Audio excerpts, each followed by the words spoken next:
This is important.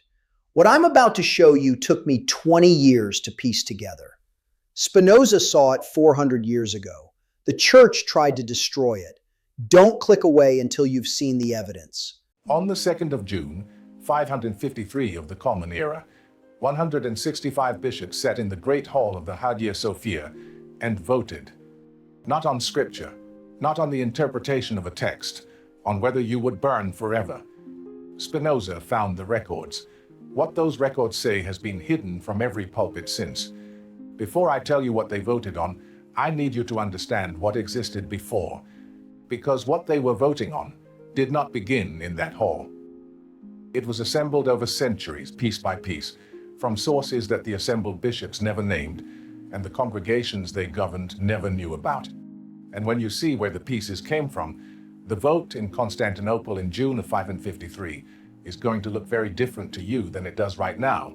The doctrine of hell, the specific doctrine of eternal conscious torment, of fire that does not end, of separation from God that is permanent and without remedy, is not in the Hebrew Bible.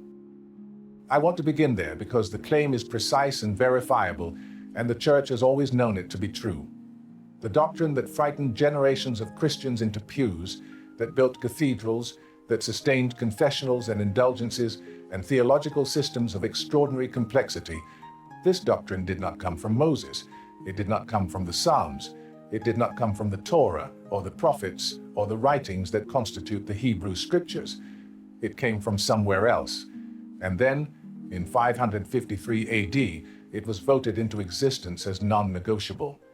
The man who wanted it there was not a bishop. He was an emperor. The Hebrew Scriptures use the word Sheol. It appears 66 times in the Old Testament, in Job, in the Psalms, in Proverbs, in Ecclesiastes, in the writings of the prophets. And Sheol is not hell. Sheol is not a place of punishment. Sheol is the common destination of all the dead, the righteous and the unrighteous, the faithful and the unfaithful together. There is no fire in Sheol. There is no judgment in Sheol.